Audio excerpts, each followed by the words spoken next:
Yeah, I'm just about to have that chat. So, okay. So, hi everyone. So just everyone, if you can keep yourselves muted, moderators, just welcome back to the next episode of Paul H's Reflections on the 12 Steps. Just a reminder, as Paul said there, this is not an AA meeting. So we are going to be recording this. I'm going to be putting it on Spotlight on Paul, so your face will not be seen if you have any worries about that, or you can, because we've seen all your faces now, you can blank it out, but you know, I don't think it's going to be a massive deal. And just to remind everyone, if you haven't been here before, how this works is Paul will do a talk, he'll focus on the steps that we've been talking about, and then there'll be a Q&A, but it's not, and as much as I know that you want to, it's not a share thing, it's not a share back thing, because we do sort of run out of time because it's so engaging and so interesting, a lot of what he talks about, then everyone wants to pile in. So just try and remember to keep it on what we're talking about today, if that's okay. And just remember, if you want to share, you should raise your hand in the old participants box there. Without further ado, I'm just going to find it, Paul. Where's he gone? Oh, there he is. All right. Right here. Yeah, there you are. And it's over to you, mate. Hello, everybody. I'm going to say Paul Alcoholic just in the spirit of the community. So today we're going to go over steps 8 and 9. So I'll just read step 8 and 9. So 8, and then again, this process of recovery, the 12 steps, is a linear process. So usually the one before creates the conditions for the next one. So step 8, made a list of all persons we had harmed and became willing to make amends to them all. And then step 9 is made direct amends to such people wherever possible, except when to do so would injure them or others. So step 8, when my sponsor took me through it, first of all, step 8 there'll be stuff that doesn't come out of the 4th step inventory because I've harmed people and there was no resentment or fear concerning it. I stole from a store or something like that. So basically there may be some additions to the list that weren't found in the 4th step.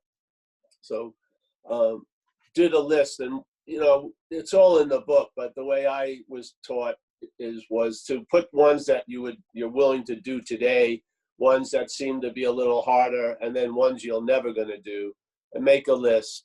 And what my experience of it was, as soon as I was willing to do the list and stuff, I started running into a lot of situations I had been conveniently avoiding for years. And I usually had a similar reaction for the first few times. So I'd be driving in San Francisco and I'd see a guy walking down the street, and I remembered I'd owed him money from an old phone bill when we were roommates. And my first inclination was to take off, just make a left and keep driving.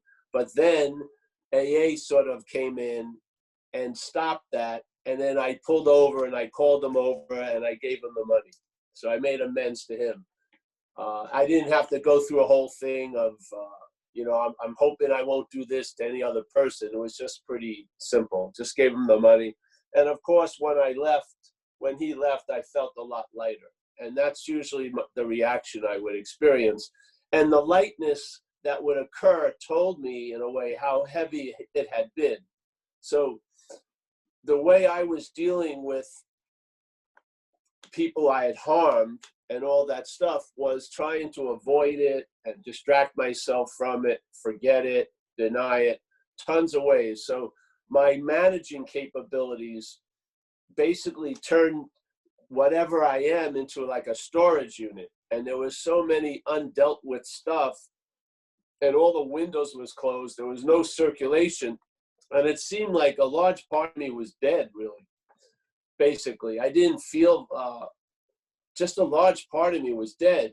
And the selfing, the mental condition, basically kept a lot of that evidence from me. And so it went on managing and avoiding and distracting and forgetting. And I'll give you a couple examples. I remember this was, I think I used this, but I'll use it again because it made a lot, it showed me a lot.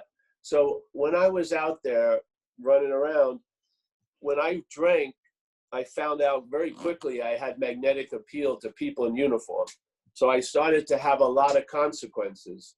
And the alcoholic of my type was, I was willing to pay any consequence tomorrow not to feel uncomfortable now. And I would keep trying to put off the feeling of those consequences with the denial and the avoidance and stuff like that. So I would have a lot of shit, and my solution was just to make some new shit. Yeah. And then just keep on keeping on with a whole string of piles of shit until something would catch up with me, really. And the running shoes were drinking and using drugs. That's what I thought. I could keep ahead of it all. So I had been in jail a number of times, and I'd been in court a lot of times. And I put the two together. I felt like when I went to court, my chances of going to jail grew. Yeah. So I decided, I was in a lot of fear about this October 10th court date. And so my head gave me a solution to it and said, well, just don't go to court. And therefore you won't go to fear. You won't go to jail. And I said, all right, that sounds like a great idea. So I skipped the court date thinking I was free and easy. And I was driving my girlfriend's car a couple of days later, and I got pulled over by the police for no apparent reason. They came up to me, and it was like a broken taillight or something. And then they went back in their car, and they stay a long time sometimes in the car, the police car. They have like a huge story they read about you or something. And then when they come back to the car and they say this statement, you're going to jail, which is, Mr. Hedderman, will you please step out of the car? And then I threw a little tantrum, like, why? I didn't do anything. He says, well, you missed the court date. And they put out a bench warrant. And when you have a bench warrant on you in America, if you get caught for any infraction, you go right to jail. You just right to jail. So now suddenly I'm in jail and I have 2 court dates. So my solving the fear of going to jail caused me to be in jail, and then with 2 more court dates. This was like this is what I was being led by all day, every day. So you can imagine the bottom I was living on. Yeah. So I've gone now through the steps, and I get to step 8, and I write this list, and I write people I harmed that I didn't have any fear or resentment around or any sexual stuff. And I sat with my sponsor, and then we set off on a course. But really, the course was already set because, like I said, I kept running into people. And so there I was doing my thing. And then there was another situation. When I was out there for a while, I lived in an area called North Beach in San Francisco. And there was a market there called Rossi's Market. And I used to go there every day with a very long, like, trench coat. And I would steal like two 16-ounce cans of beer, and let's say like a flat steak or something, and put it in my back pants. And that would be my carbohydrates for the day. I'd go, and then I'd be on the search for drugs. And I did this basically every day for months, and never got caught. So I get sober, and there's a great meeting on Thursday night in North Beach. And in San Francisco, parking is a premium. It's very difficult to find parking. So I would drive to that meeting, but I'd never go down the street where Rossi's Market was on. I just wouldn't go there. I just avoided Rossi's Market. Like it was the plague. And then one day it just got to me. I said, I'm just going to go there and make amends. So I went to Rossi's Market, asked the checker, where's the manager? They sent me upstairs, and I sat down with the guy and told him, hey, listen, I used to live around here. I stole a lot of stuff from you. I really don't know how much it's worth, so I'm going to give you $55. So the guy was surprised, and then I left, and then from that point on, I never thought about Rossi's Market, ever. Yeah. Rossi's Market had been taking up a lot of space in my little storage unit, that dead zone, and it got freed, yeah, by just showing up.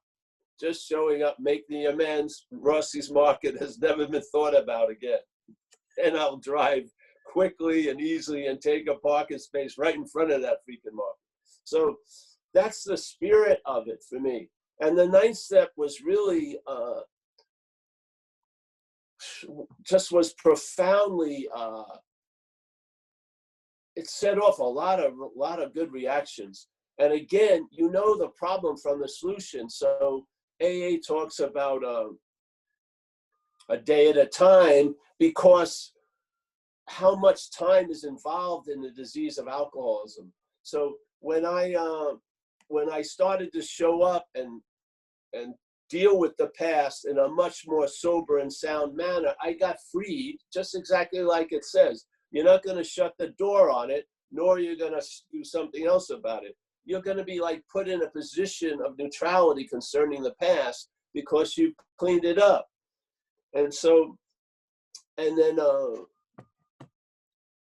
so basically, there was a couple other things I want to share about it. I had a lot of one-night stands, let's say, with women. When I did the 4th and 5th step, I didn't search out every woman I ever had a one-night stand with. I basically was willing if I ran into them, but I didn't feel I was that important to actually take a trip to Europe to find Melissa in southern France. I mean, so what I did is I wrote a letter, basically, you know, like almost a group letter saying da da da da da da da. I put it in my drawer. So I was willing to go to any lengths, but I didn't feel like I was called on to go to any lengths. Yes. So I made the amends. So step 8, I used it. And then the things I was never going to do, we shared about it, I think, last week. When I did the 4th step, 5th step, it's not really an amend, but it was. I had 2 outstanding warrants for my arrest from a county called Alameda, nearby where I live in Northern California. Now, those, I had been in the jail over there called Santa Rita. I never wanted to go back to that jail. That jail scared the hell out of me. So I didn't want to, so when I did the first 4th step with my sponsor, I said, I'm not freaking dealing with these warrants. Forget it. You know, I'm not going to do it. And he said, all right, just let it sit, and then let's continue on. And so weird how life conspires, because, all right, I'm never going to freaking do it. So after about a year, I'm still in AA, doing the deal, and I meet this woman, and this woman she wants to go out with me. Unbeknownst to me, she's an assistant attorney general in San Francisco. So she checks out my history, and she sees I have 2 outstanding warrants, and so she brings it up to me, and she says, hey, Paul, you have 2 outstanding warrants in Alameda. Would you like any help? And maybe we can clear them up. Yeah. And so nothing had changed. The warrants had still been there, but my willingness had changed.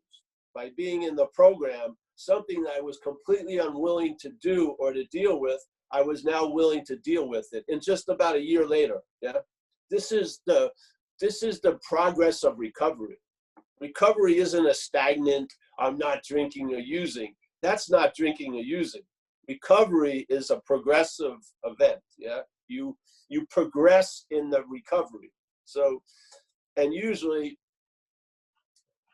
in the beginning, there's a lack of willingness. There's a willingness, but there's a lot of lack of willingness. And those areas where the lack of willingness was planted that gets changed over time. So you get brought to a position where you're willing to do something you were never willing to do. You don't arrive there yourself. I believe the program brings you there, to tell you the truth. So step 9 probably had one of the biggest effects on me, because I was totally occupied by all that shit I hadn't dealt with. Seriously. I mean, if you looked at it as lung capacity, I was maybe taking in about 10% oxygen. 90% was just the dead zone. Yeah. And I was, basically, I was living, the square, the game board squares, maybe there's 64. I was living in about 5. Yeah. I was very, very, and that's just not living. Yeah. To me. So it's very difficult to progress in recovery by holding on to your old habits and patterns, because they're not yours anyway. They're the impressions of alcoholism, and they're always presented as yours, so they get to sort of live longer than if you saw them as something hostile and foreign. If you saw alcoholism as hostile and foreign to you, you would have a huge willingness to grow out of it. But it sort of mutes that possibility by our being identified with what it's presenting as us. It keeps us, that desire to be free has been totally neutered by alcoholism. Yeah, because we can't see ourselves as anything other than what alcoholism presents us to be. It's insane. So step 8 and 9 was, I want to go over the promises in step 9 that a lot of people know. So I'm just going to read them. So this is, if we are painstaking about this phase of our development, clearing up the past basically and making amends. And an amend isn't really saying you're sorry. That may come up.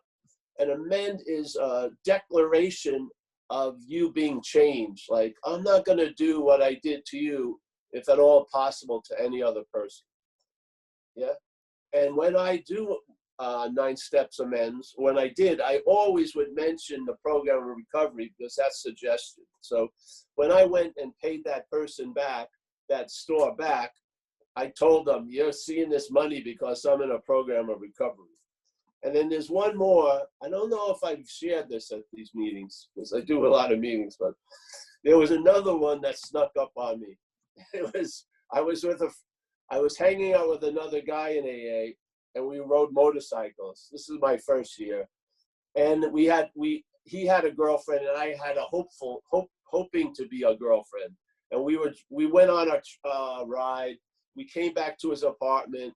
We were going upstairs to his apartment, and a woman, an Asian woman with blue jeans on, coming down the stairs, said hello to him. She saw us. She had paint all over her pants. And, we go to his place. He forgets something in the bike, goes downstairs, comes back, and he says, hey, my neighbor wants to talk to you. And I'm a house painter. I'm thinking she wants some suggestions for painting. And so she walks into the living room where we're sitting, and she goes, hi, Paul, don't you remember me? And I go, no. And she says, you owe me $500. So she had moved into an apartment that I was sort of the one that was there first. And so the deposit that was supposed to go to the landlord went to me. And I spent the $500. Now, she had gained weight, and I didn't recognize her. So there she was. It's like my spiritual pants fell down. She pulled my pants down, trying to impress this girl and this and that. And there I am. I owe you $500. Now, you would think I would have felt a lot of guilt or shame, but I didn't, because I had really gotten the first step. I had really gotten it. I knew that I would have done almost anything to anybody unless you could stop me physically. Yeah. It had nothing to do with her. It really had nothing to do with me, other than I was the vehicle for the disease. I don't feel I'm responsible. I'm accountable. And I screwed her over like I did many other people. So when we were looking right at her, I didn't crumple in or contract. I was just there, caught with my pants down, and I paid her that money. And every time I sent her a check, I told her, I said, the only reason why you're seeing this is I'm in AA, basically. So this was some of the, and one of the most incredible amends were living amends. And my mother had seen the condition I was in since I was 13 years old. My mother had a rough ride. Her 2 oldest kids killed themselves. The third one had, she had her own dilemma, and there I was, the youngest one. And the youngest one was an active drug addict and alcoholic since I was 13 years old. And I brought a lot of trouble to my mom because I was arrested a lot in my hometown and a lot of stuff. And so my mother had gone through hell, and all she ever really wanted was for me to be okay. And at that point, she knew it had to do with, I can't be doing drugs and alcohol. Yeah, Paul's a very disturbed character. And so we lived like that. And I got sober, and then she passed away 2 years later. So she got to see me sober, and 2 years later she passed away. And to me, that was just such a gift that I was done before I was done, or before she was done. I was done with drinking and using before she died. That was a powerful thing. And the weirdest thing was, when she died, I was in California. I came back to New York, and I remembered this couple that really showed up when my father died when I was young, when I was 9. This couple came over, took me out to demolition derbies, the father, the guy, and he had a big impression on me. So I was telling my sister, did you get in touch with these people? And she had forgotten, to have them come to the wake. But they had read about my mother's passing in the paper.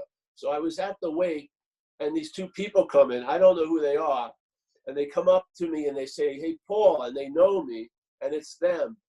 And they started talking, and they said, you're looking pretty good. And they had gotten my newsletter. They knew I was a drug addict, alcoholic, And I said, you're looking pretty good. I go, yeah, I'm in a program recovery for 2 years. And then the guy says, well, I got 15 years. And the wife says, I got 12 years. So AA, even before all of us got sober, had affected me when I was 9 years old. So yeah, it was very powerful. So that's my take on 8 and 9.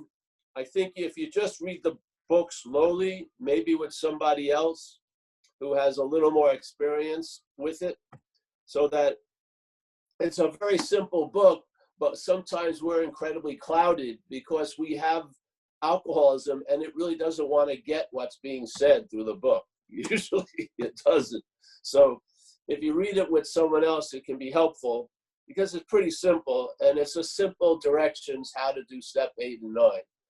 But here is sort of the effects that we all share. If you did this in 1935, it's the similar effects in 2020, because alcoholism hasn't changed.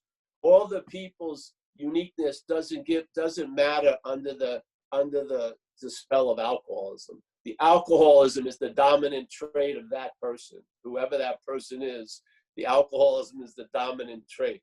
Your uniqueness isn't shining through. You're just one Ford in a fleet of Fords, being driven by the same driver, the parasite of alcoholism. Yeah. And it's funny how a lot of us, this sense of uniqueness is so terminal and stuff. But if you look at our society, and you look at thousands of us, all different ethnicities, intellect, whatever, schooling, yet how many of us park at the same 3 parking spaces of institutions, jails, and death? Yeah. You got to see there's one driver driving all the alcoholics. Yeah. Yes.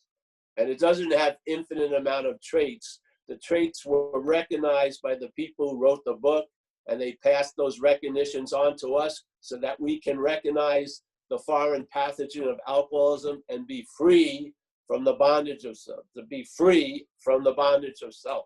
Yeah. Because the alcoholism is just a loud expression of self-centeredness, really. Yeah. So, all right. So on page 83, the bottom of 83, it says, if we are painstaking about this phase of our development, we will be amazed before we are halfway through. We are going to know a new freedom. And I love the word new. Yeah, I just think that's incredible. It's not saying we're going to know a freedom. No, a new freedom. Because we've known a lot of freedoms. Like the freedom that I get from shooting coke 5 minutes before I hear the police sirens. that freedom doesn't have much shelf life. Yeah. So we are going to know a new freedom and a new happiness. We will not regret the past, nor wish to shut the door on it. We will comprehend the word serenity, and we will know peace. No matter how far down the scale we have gone, we will see how our experience can benefit others. That feeling of uselessness and self-pity will disappear. We will lose interest in selfish things and gain interest in our fellows. Self-seeking will slip away. Our whole attitude and outlook upon life will change. So that's really a huge change in the programming. Fear of people and of economic insecurity will leave us.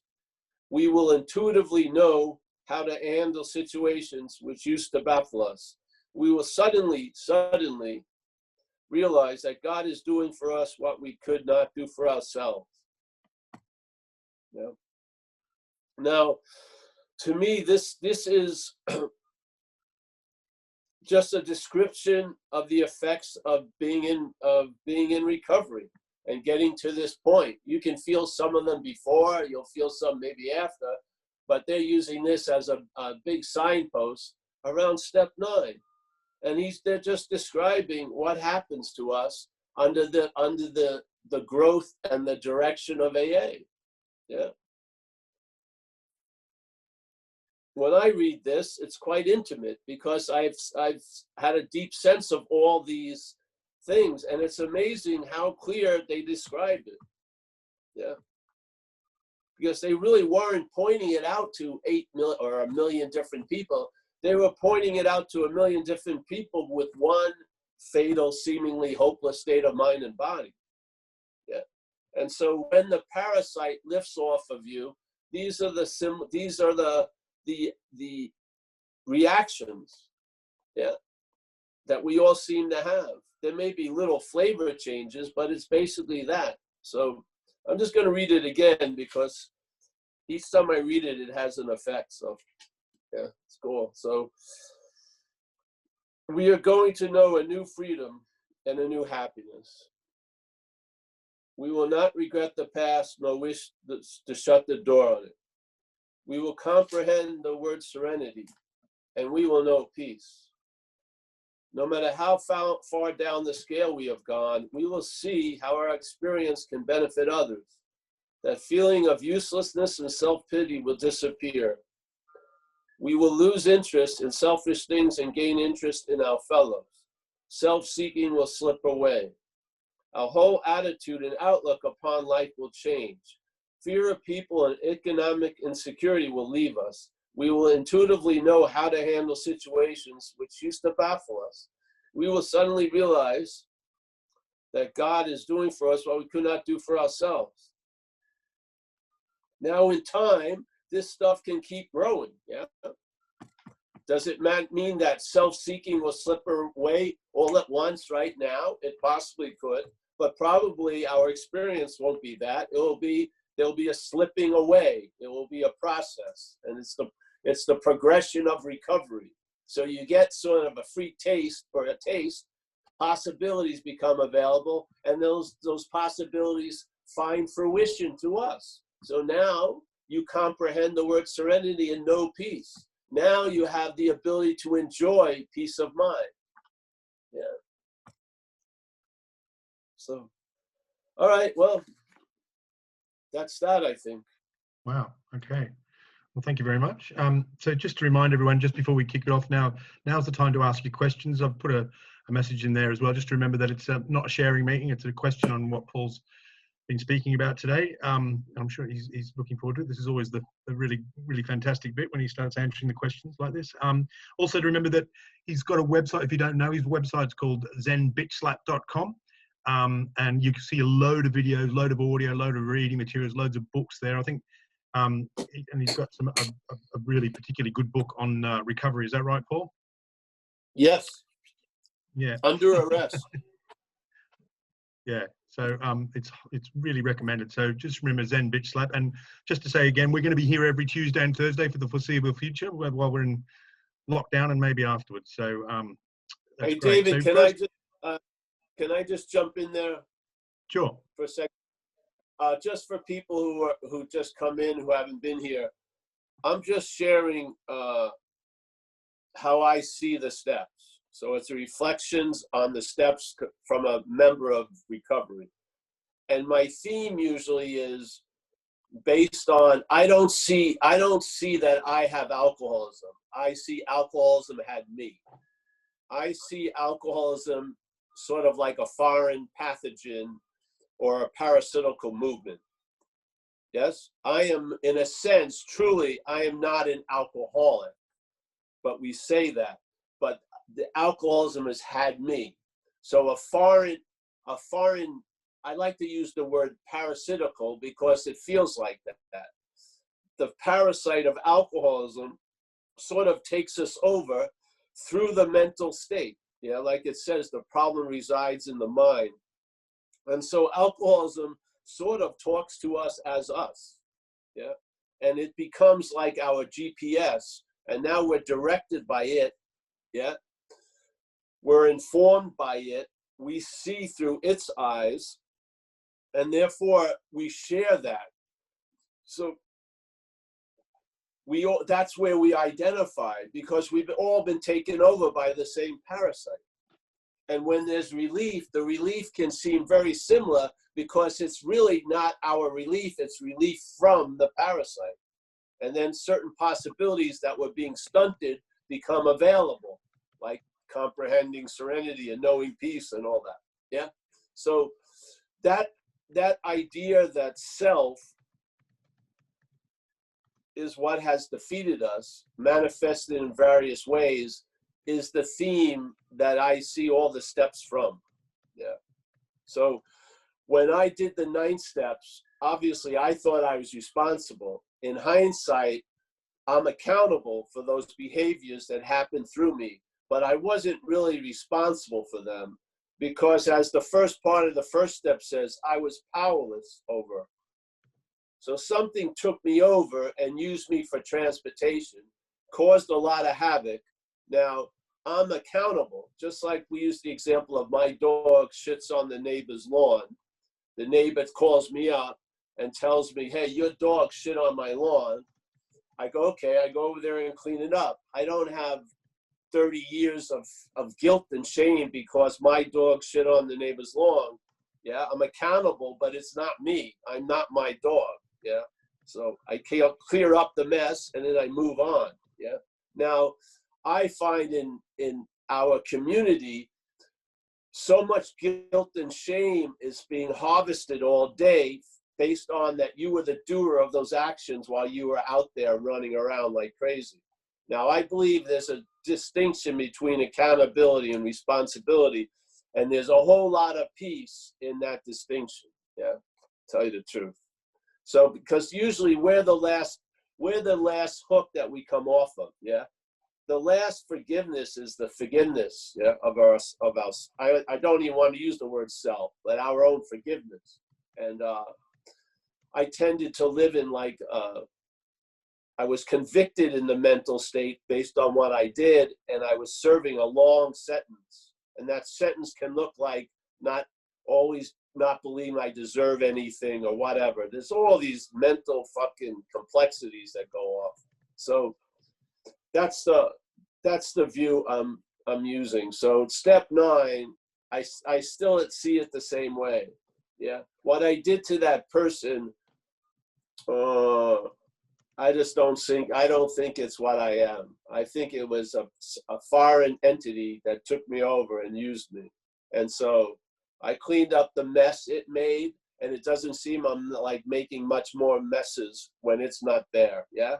As soon as it's lost its dominance, my consequences and resentments and anxieties diminished greatly. So it was obvious the resentments and the fear and all the acting out was sort of very, very much amplified by its presence. Yeah. So I know the problem from the solution. When I got relief, I saw exactly what was happening. Yeah. All right. So that's all. Thank you for listening. Brilliant. Just had a quick question just on your sessions. I know you sort of do a little bit of recovery during the week at Zen Bitch Slap on, is it Wednesdays and Saturdays as well, yeah? the times? Wednesday and Saturdays, yes. Yeah. Pacific time, California time.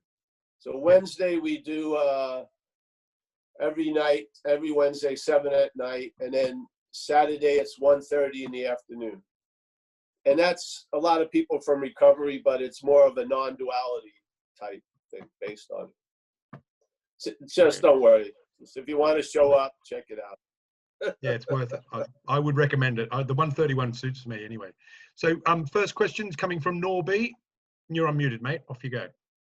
Hi, guys. So admittedly, I've never gone through all the steps formally, but I've definitely enjoyed the practices. Mostly it's this amends thing. So it speaks to me because I found out a long time ago that amends were essential to healing. I guess my question is along the lines of formal versus informal passing through this. I've heard again and again, it's important to go through it formally, but maybe you could speak to that since you have also these kind of informal practices or non-practices. Well, I think in a way, the alcoholic really needs to convince himself a lot, yeah? So he does set up hoops, and so by having it a formal thing, it's more convincing to the head that you're really serious about this stuff, yeah? That's how I feel about it. I just like when you wrote the 4-step inventory, it gave you a feeling of really belonging in the club because you actually did something.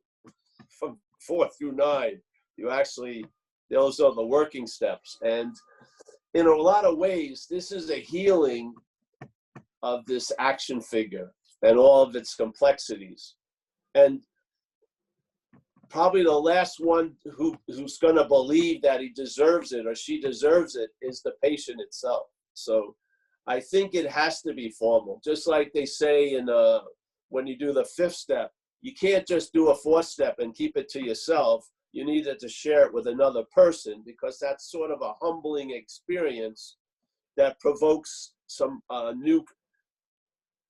new conditions that are going to be beneficial for you finishing the rest of the steps. So the humbling of one's self, yeah, by making an amend goes a long way. And also just the willingness. A lot of times you're not called to act, but you're willing to go, yeah? So the steps, the 9th step was, it needed to be a formal event where you went to that person and you admitted what had happened, and also state that you're willing never to do this to another person or to them again, if at all possible. Yeah. Mm-hmm. So I believe because of the severity of the alcoholism and the addiction, it has to sort of be a formal event with a huge community to be supportive. Yes, because I would think mostly, the alcoholic is going to try to take the easiest off the way at every chance. Yeah. Right. So, but yeah, so it's really a convincing of that sooner or later, hopefully you won't need to have to convince anymore.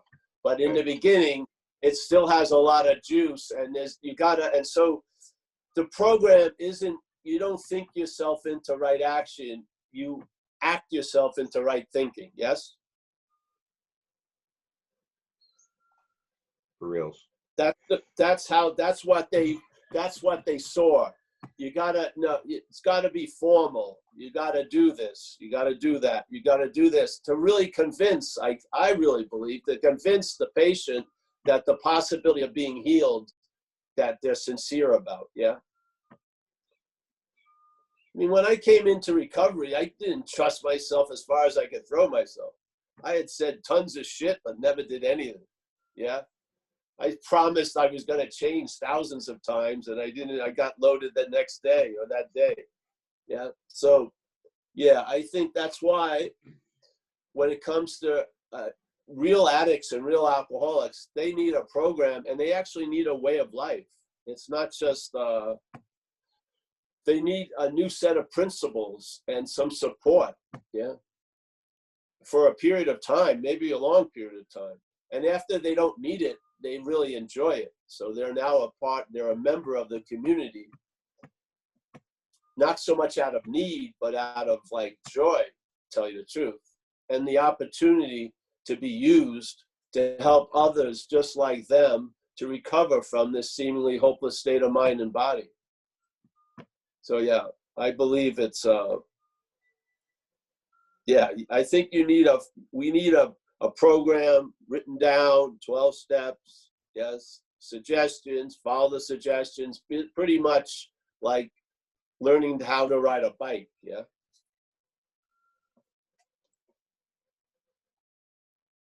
Thanks. Yeah. Are you guys gonna do the formal numbers again? Yeah, I understand you're gonna keep this going, but will you go back to the numbers at some point? No, it's up to Dave or whatever. Okay. Because I missed the first couple of sessions. It'd be nice to hear from you. Yeah, I'll just go over it. It's just basically, it's an excuse to connect. Yeah, really. So, yeah. Why don't we say but somehow the number part formally is helping me. We're going to go over the 36 steps. Just keep going. We'll just add more steps.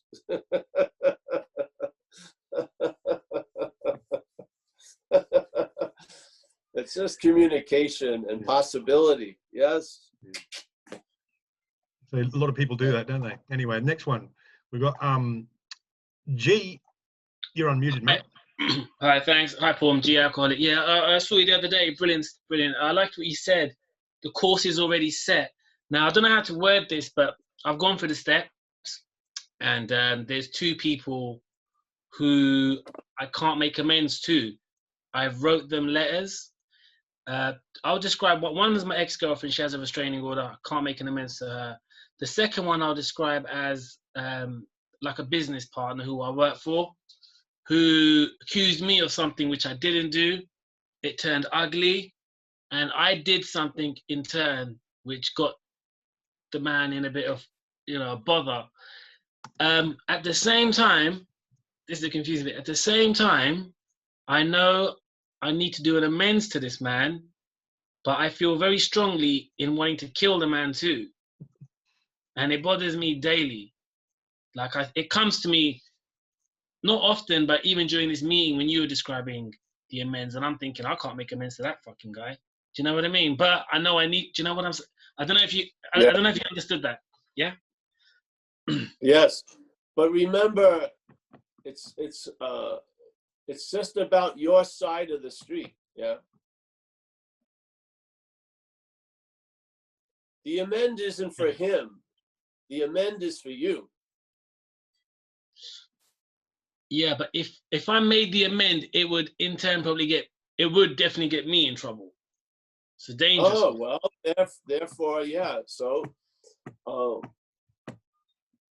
again, just like I shared about with the warrants, just stay willing, ask that power that you hopefully are intimate with to help you to have the willingness to do what you need to do concerning this. Yeah. And be open to the dictates, So yeah, if you're not willing to do it now, then you're not willing to do it now. But stay open to the possibility that you're possible to be willing about doing it later. Yeah. Yeah. How would be a good way to not think about it, to not have it? By doing the. Yeah, but I can't. Because it's a dangerous one. That's the dilemma. That's the dilemma. I don't want to do the amend, but the amend probably would. Do you have a sponsor in this program? Yeah. Is there sponsoring going on? I mean. Yeah. He told me just keep the awareness, just be, because if you go out and if there is friction, just be aware. Well, then be ready to do it. So listen to his suggestion, and if you need a skillful means, go out and go to a meeting, which you can. Try to be of service somehow. Yeah, pick some shit up, make your bed, whatever.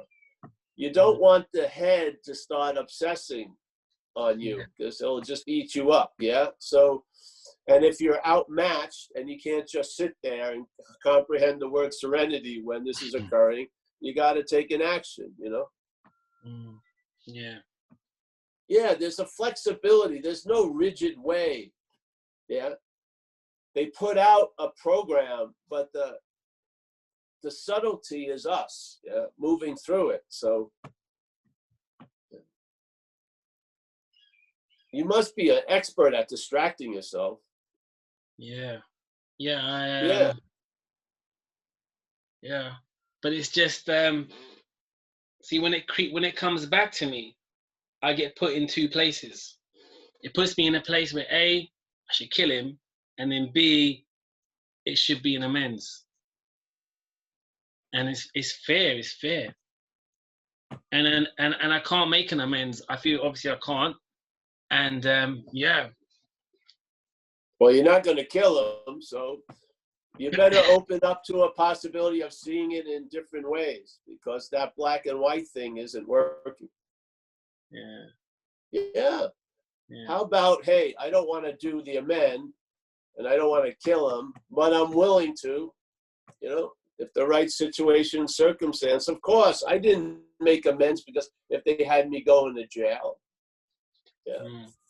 I didn't want to go to jail after I got off the streets in the first month. I mean, I got a letter. I don't know if I should say this on here, but I was living in San Francisco. I was about 8 years sober. I get a letter from back east, and it says the top, you know, thing is that the fugitive squad. And so it was the authorities from my county where I used to live telling me I've got to come back here and give myself up to the court. So immediately I was going to buy a one-way ticket, right? I'm not going to New York and surrender myself to the authorities. What, are you crazy? Yeah. So I said, luckily my brother-in-law worked, he was an attorney for a judge, and I called him up and I said, hey, Peter, can you check out? I got this weird letter. They're asking me, they're telling me I got to come back to Nassau County and give myself in. And they didn't specify the charge. So can you look up the charge? So he went and looked at it, and it was way old, but see, they recycle some of the shit, yeah, every time. And so, and I said, well, what am I going to do? And he says, well, just don't come back to New York. So that's what I did. I didn't go back to New York.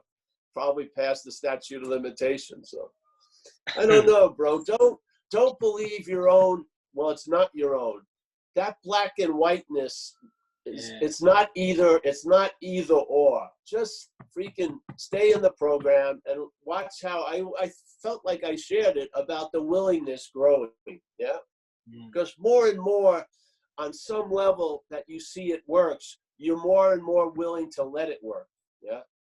And maybe you're going to do something that you never thought you were going to do, and you'll probably be surprised about the results. He talks about it in the 9th step. So many situations I was sure was going to really be screwed, and miraculously, somehow it worked out. Yeah? Yeah. Yeah. Yeah, thanks, Paul. Yeah. You okay with that, Paul? Hey? You all right with that for the next one? Yeah. Great. Okay, Maggie, you're unmuted. Hi, Maggie, alcoholic. So I've been listening these last few weeks, and I don't know what the fuck you're talking about, but I keep listening because every time I listen, I start crying. Can you, Maggie, can you speak up a little bit? I'm having trouble here. Yeah, bring it closer. That'd be great. Thank you. There we go. So So something keeps drawing me back to listen, because there's something in me that knows there's some crazy deep truth in what you're saying. I'll be 31 years on May 3rd. And I feel like maybe I'm just now realizing what alcoholism is. And this idea that it's this manifestation of my mind.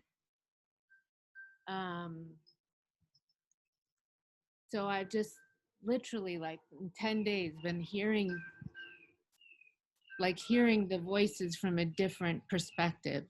Like, I'm conscious of my thoughts throughout the day and how fucking maddening they are.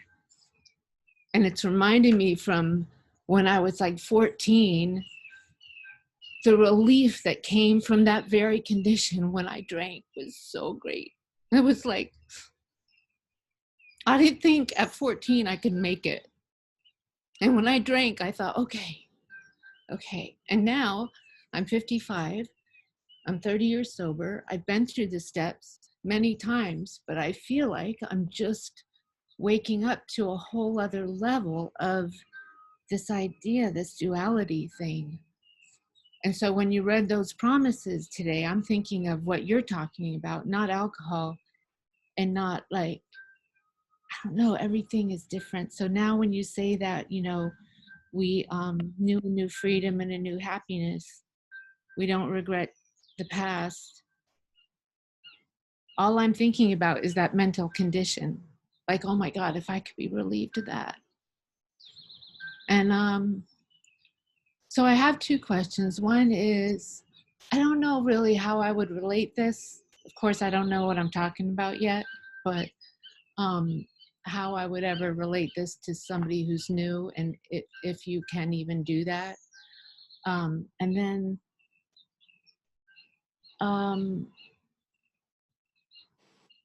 I'm hoping that in like 10, 11, 12, when you talk about it, maybe I'll understand more about how it is that I could be this sober this long and still be having this, like I keep returning to this space of intolerable situation.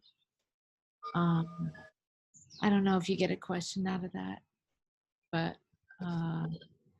Yeah, I do. I guess the question is like, how can I be sober this long and have gone through the steps so many times and still find myself here? Well, well, maybe you've been there a while and now you're finding that there's a new possibility. Yes? Yeah? Yeah. And just as you feel you're in good hands concerning recovery, yes, you're in good hands this also. Yeah. And your share was perfect. It's sort of like, a lot of times we're almost like an aperture of a camera, yes? And we get to see it, and then it becomes sort of like a tunnel vision. And sometimes life just decides to open up that aperture. So then more is revealed, like it says in the vision for you. This power is going to constantly reveal to us more, yeah? Well, you're at that point. Yeah. That's Yeah. right. And maybe you get to the exact nature of the wrong. And the exact nature and the wrong, well, maybe you're going to find that out. And there's a lot of,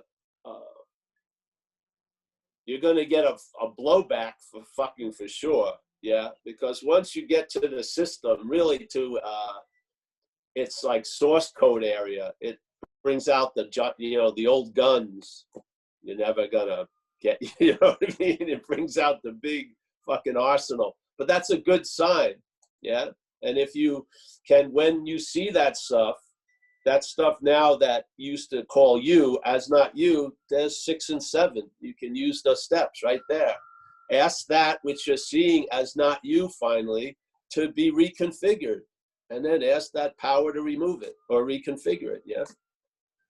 It's just like making an amend. You're making a declaration. I'm entirely ready to have this removed. Yeah. And then you ask that power to remove it. I like the word reconfigure it. So more is being revealed. And basically, in a way, it's just like love demanding itself from you, really. What? Yeah? Say it again? What? It's like love demanding itself from you. Yeah, it's a beautiful operation. It's nothing to be worried about. You have a lot of community that'll support you, and it's like getting undone. Yeah. Yeah. So what? So other possibilities can show up. Yeah. If there's one big, huge possibility that's always there and it's blocking a lot of other stuff, that has to be undone for the other possibilities to become apparent. Yeah. The whole step 9 is demonstrating that. A large amount of the impediments to possibilities was sufficiently removed that now you have a new freedom and a new happiness. Yeah. There was a precondition for that new freedom and new happiness. The old shit had to be changed. Yes.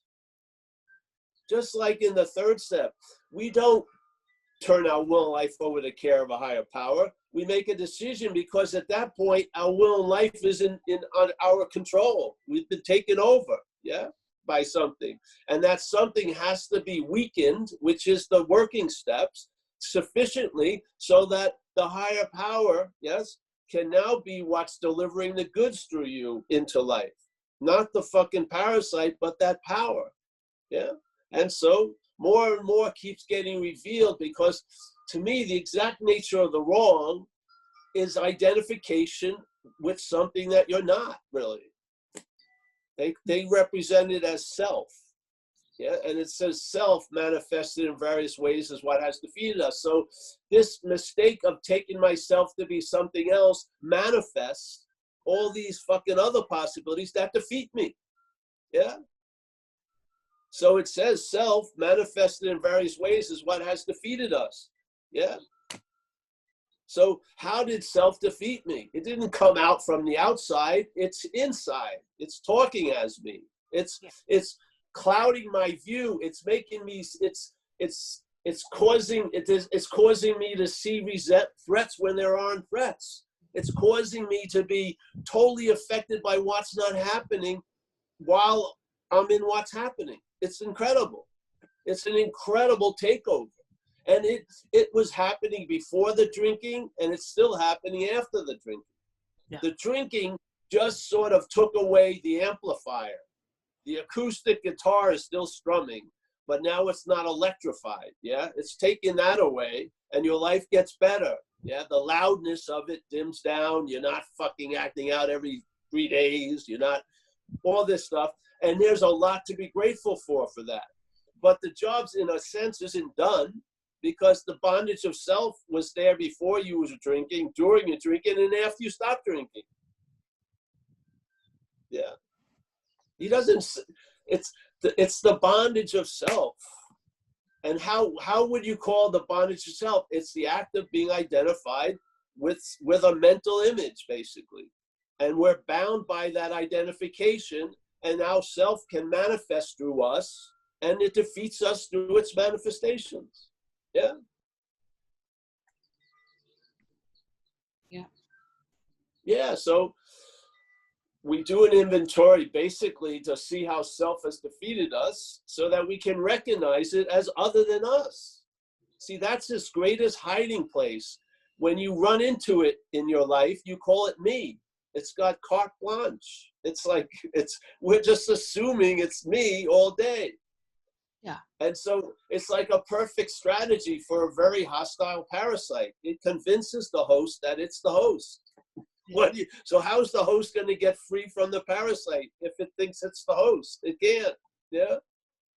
So that's why we have a new freedom and a new happiness, because hopefully we've seen that which we called us as other. Yeah. And when that happens, when you see the parasite of alcoholism as other than you, then a new freedom and a new happiness becomes available. Not as the parasite, but from the parasite. Yeah. And all those qualities aren't for the parasite. They weren't brought to us by the parasite. They're from the parasite. Yeah.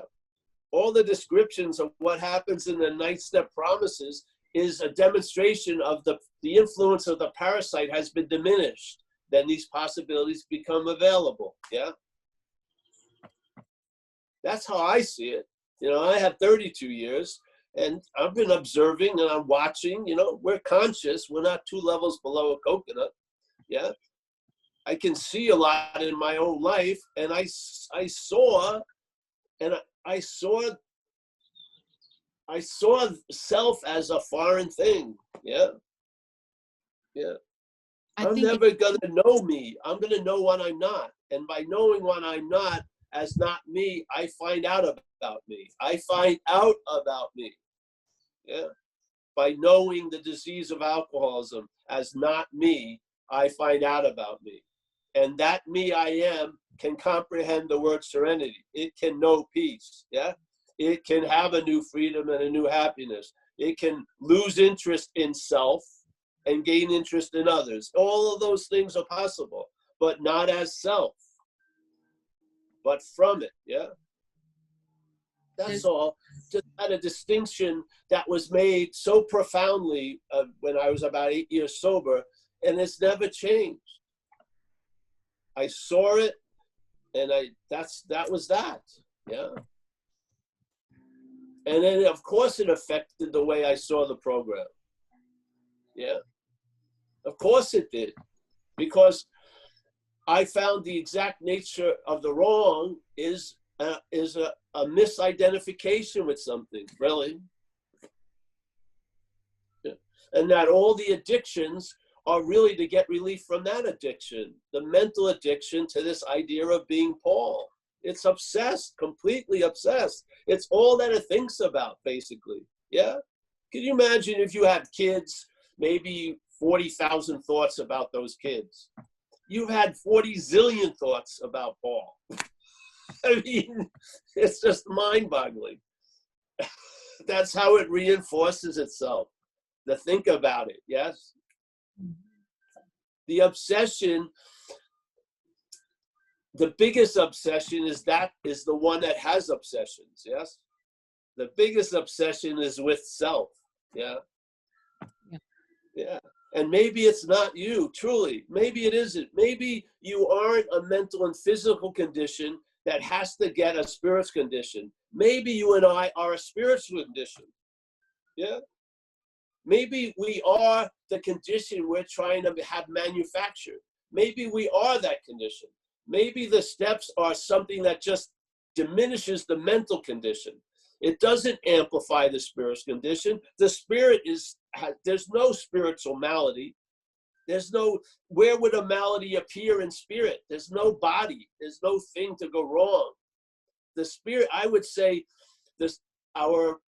where we start is of a spiritual nature, yes? And what we experience is a physical, mental nature. But what we are of is a spiritual nature. So to me, the highest form of a spiritual condition is being a spiritual condition. It's very difficult to maintain a spiritual condition as a mental, physical condition. Try it. I did. Yeah. First, it's a weekend retreat, then it's a week retreat, then a 3-month retreat, and on and on and on and on and on. And then the seeking for a spiritual condition becomes another addiction.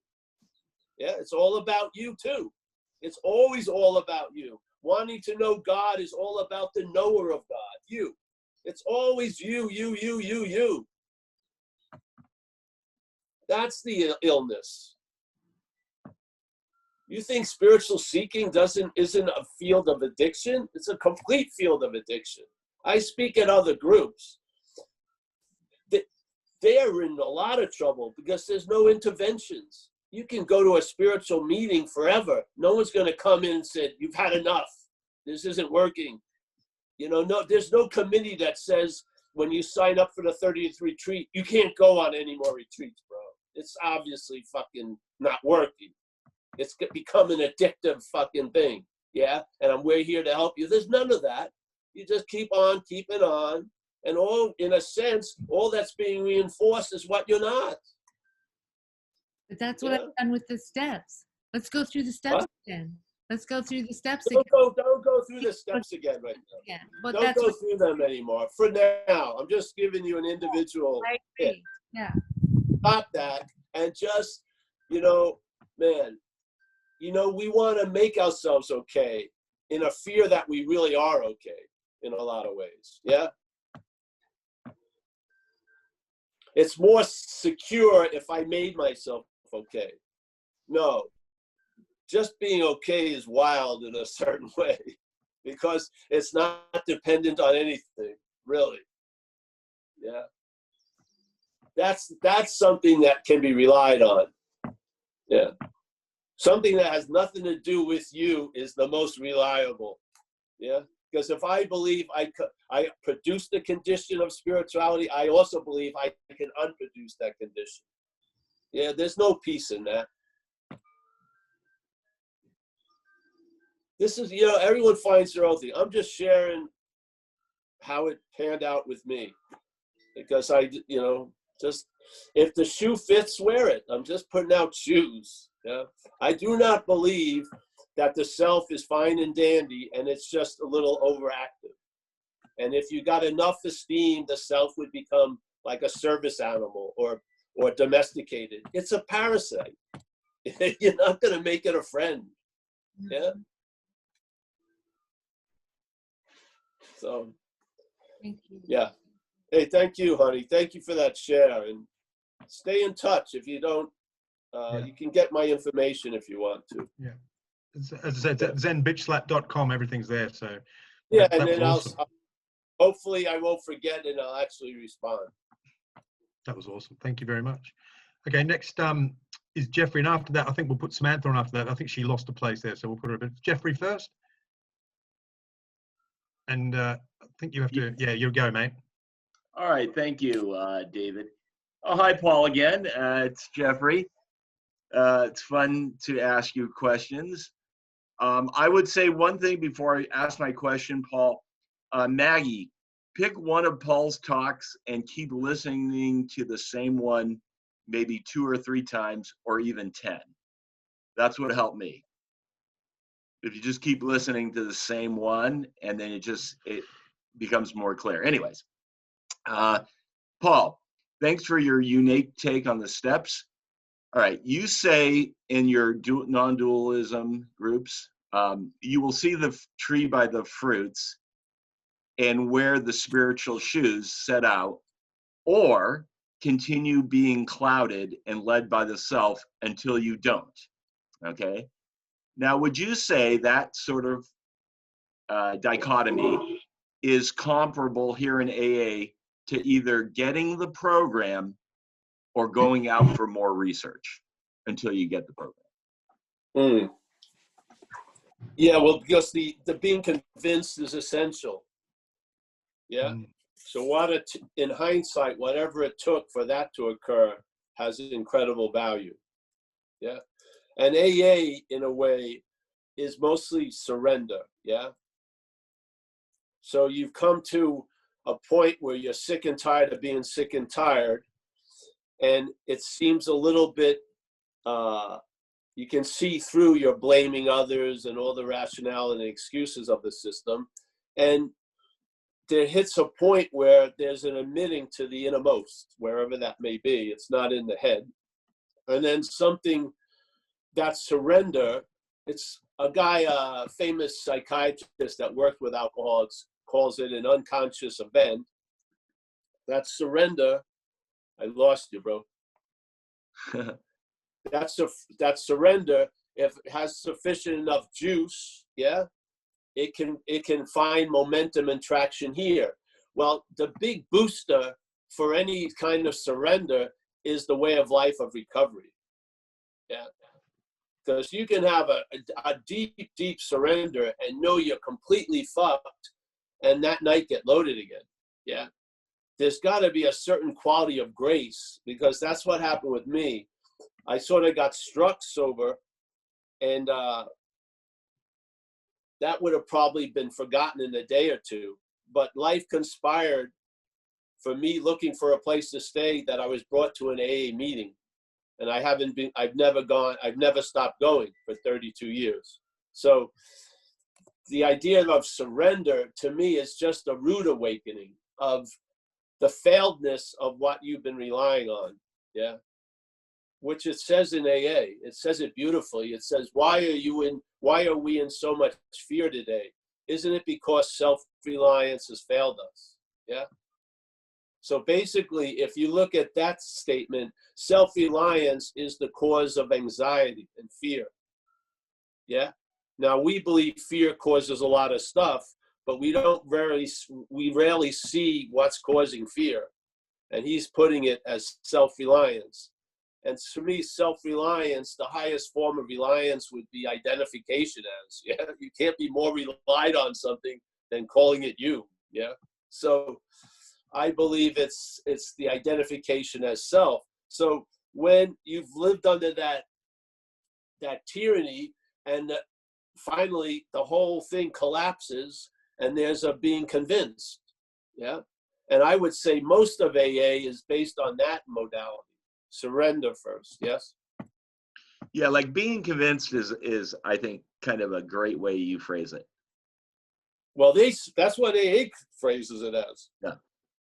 Yeah, it's one of the first requirements for most of the steps. They go, all right, being convinced, we're now going to talk about self manifested in various ways. But it says there's got to be, it's saying that requirement for your investigation of self is being convinced that self is what has defeated us. That has to be at least a possibility. Yeah.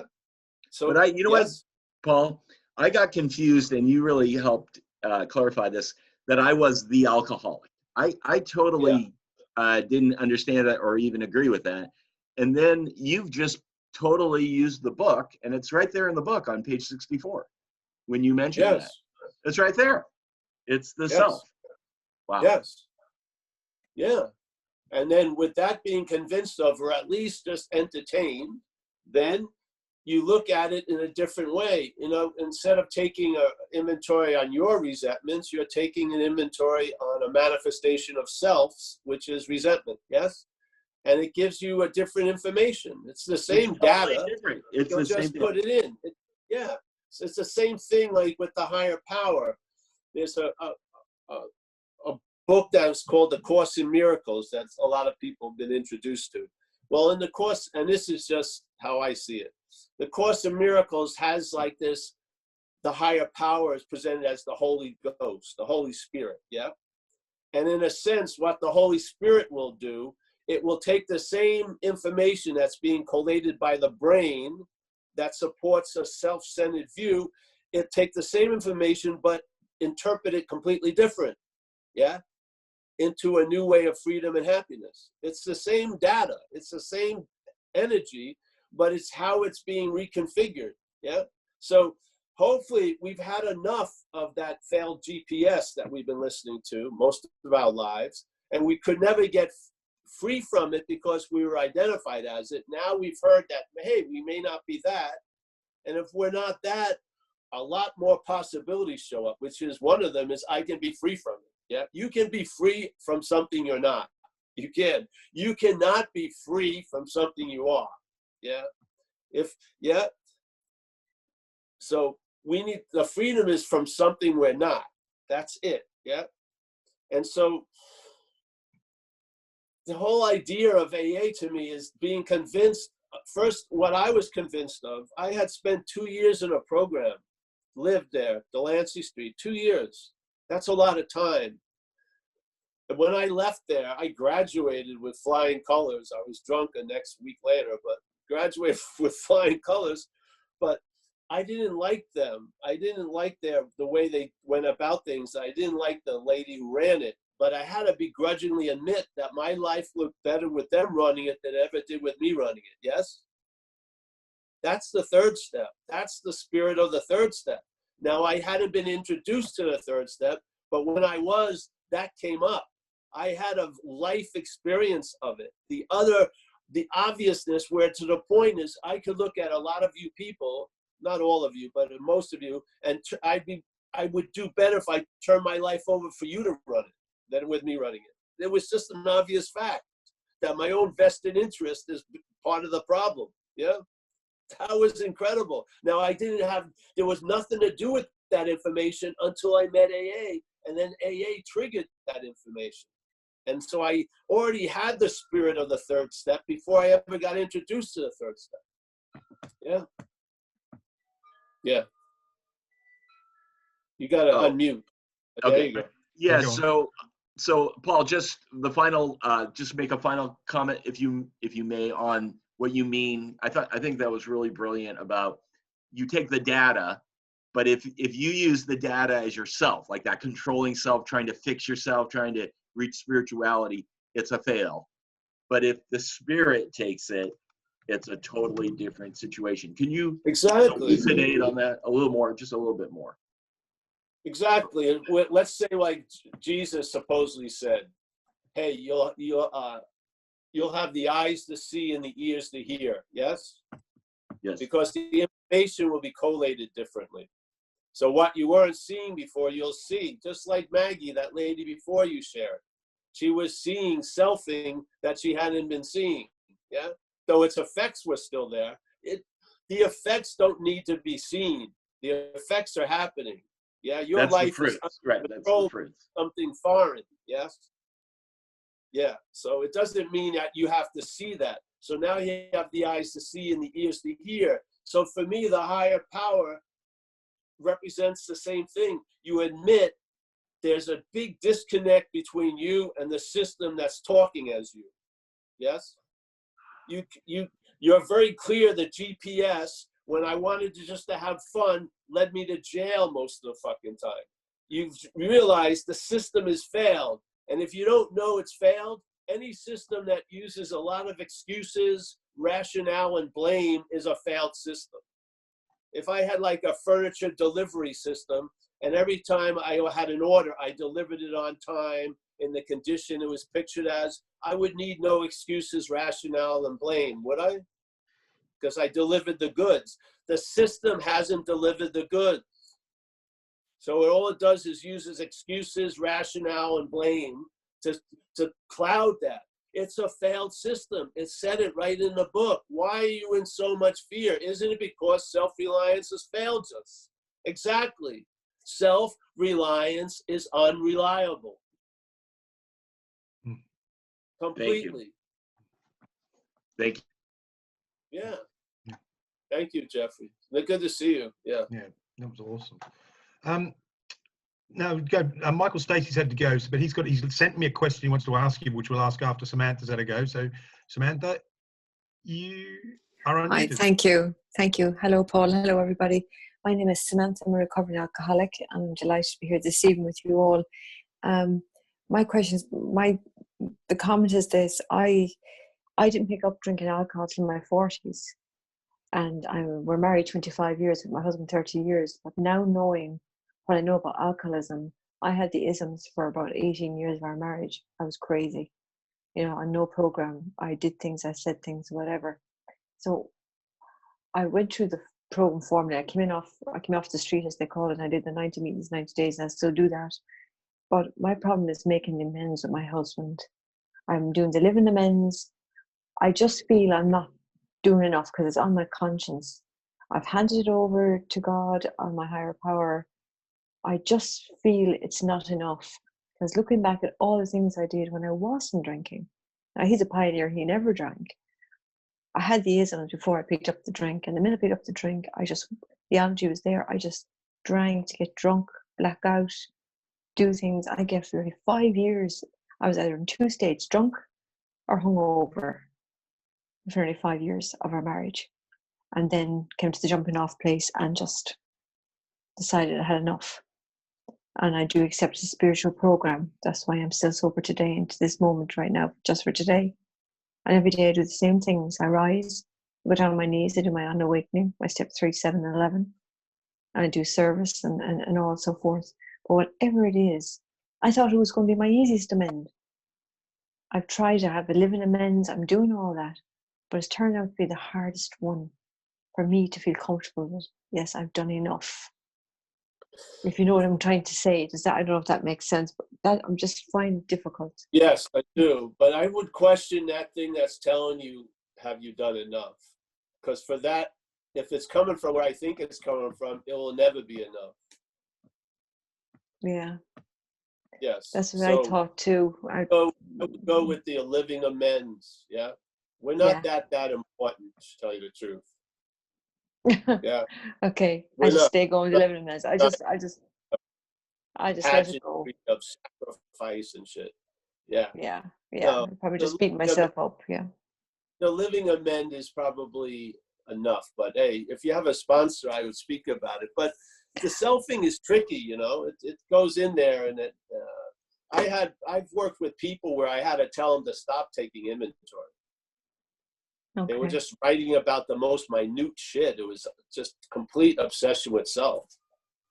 They weren't enjoying sobriety at all. They were just going over every motive that could possibly go through their head. They even came over to my house.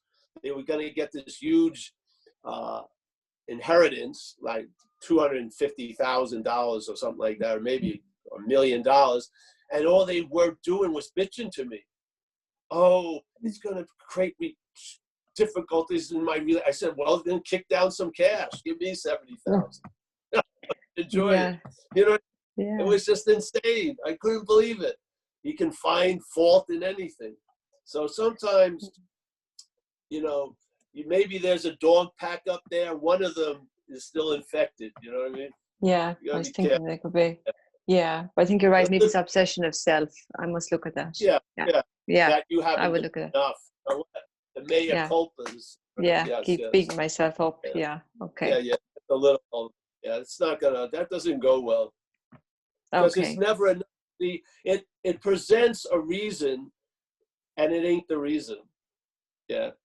Yeah. Okay. It presents a reason why you need to do something, but that isn't even the reason. Yeah. It just wants the attention. It wants that's what it thrives on. It thrives on your light, so to speak. Yeah. Because I suppose in a way I'm probably still not spiritually well. You know, emotional sobriety is a very hard thing to achieve. You're completely well spiritually. Completely. You got a tip-top exam, mentally and emotionally. You may be a little bit shaky. Yeah. Thank you so much. The spirit is totally solid in an unsolid way. Yeah, there's nothing.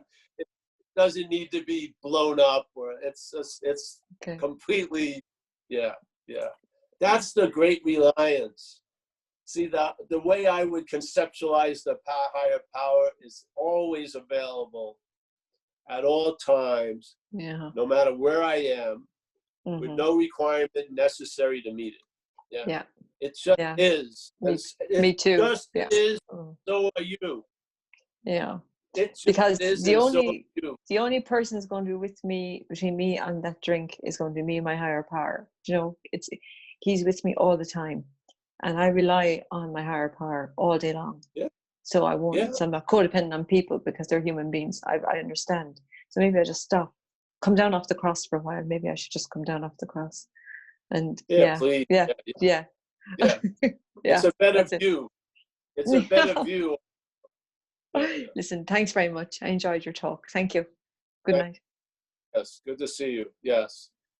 Okay, thanks very much. That was great. Just so Michael's left, but he's asked me to read this question to you, and he wants to listen to the recording later on. So it goes something like this. It's from Michael.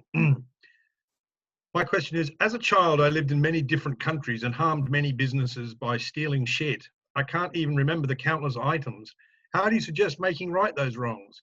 I would love to go to Europe and South America to make direct amends, but financially impossible at the moment. The willingness is with me. And that's it. Well, if he has a sponsor, he can speak to them, and maybe he can donate stuff to a charity or something like that. Yeah? Yeah, there's a lot of ways. Sometimes, I don't think I need to go to 7 continents and, pray for forgiveness. I just don't think most of the people, shit I did, they forgot, they didn't even notice it. It's more the willingness, the willingness to do it. And so give it to charity or something, Yeah, something like that. Yeah, but I would work with a sponsor. That's the type of stuff you'd like to share with a sponsor. Yeah.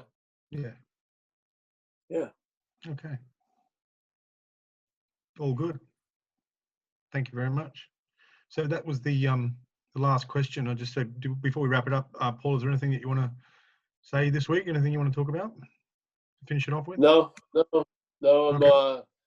I really enjoy looking at the squares and meeting people.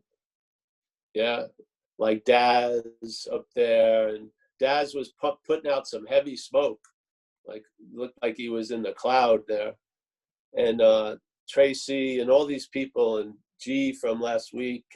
It's really nice to see everyone, and Sydney, an old friend, Mike. Mike is does most of the organization and development of ZenBitchSlap.com. So Howard, all these people from Oklahoma. Let me go through, and then let's see. We got B over there, B Williams, Noor, very close by. Jane over there, Gary, Therese. Nice to see you, Teresa. Who's this? Hold on. I gotta wait a minute. What happened? I'm losing some of them. Diana, Art again from somewhere in New Mexico. Kim, yes. Luke, nice to see you, Luke. Bernard, keep it simple. Stevie, Maggie, Kristen, Ashley, Jeff, Alex, Dara. Let's see, David, he's the guy who's set all this up in Yorkshire. Chris, nice to see you. Jeffrey, Monique, one of my favorite non-people in the world. Randy, Graham, Donna, Alan, yes, you look comfortable, Alan. Dan, there, Dan W. Let's see, Howard in LA in a car, hopefully not driving right now. Michelle there she is, Steve, some other, Donna again, Alan. I can't see the other people, they're not sharing their faces. So, hey, I want to thank everyone. And again, if you want to explore other ideas, Saturday at 1:30 Pacific time, or at 7 Wednesday Pacific time. And then we'll be here Thursday. Today's Thursday. We'll be here Tuesday. Tuesday and Thursday. And Tuesday we'll do 10. Maybe we should stay a while on 10 and 11. Yeah. Okay. All right. We'll do 10 and 11. Yeah. Yeah. Hey, thank you so much. Thanks for having me in your little isolation. Yeah. And just finally, as I say, just remember it's zenbitchslap.com, where you can find a load of stuff there. And just for everyone, just spread the word. It's great. Numbers are picking up, and it's really awesome. This is such an important message. So yeah, we'll see you on Tuesday and Thursday. And it's been great. So thank you very much. Everyone. Thank you, Dave. Thank you for setting this up. No worries. It's great. It's great, man. Least I could do. See you later, everyone.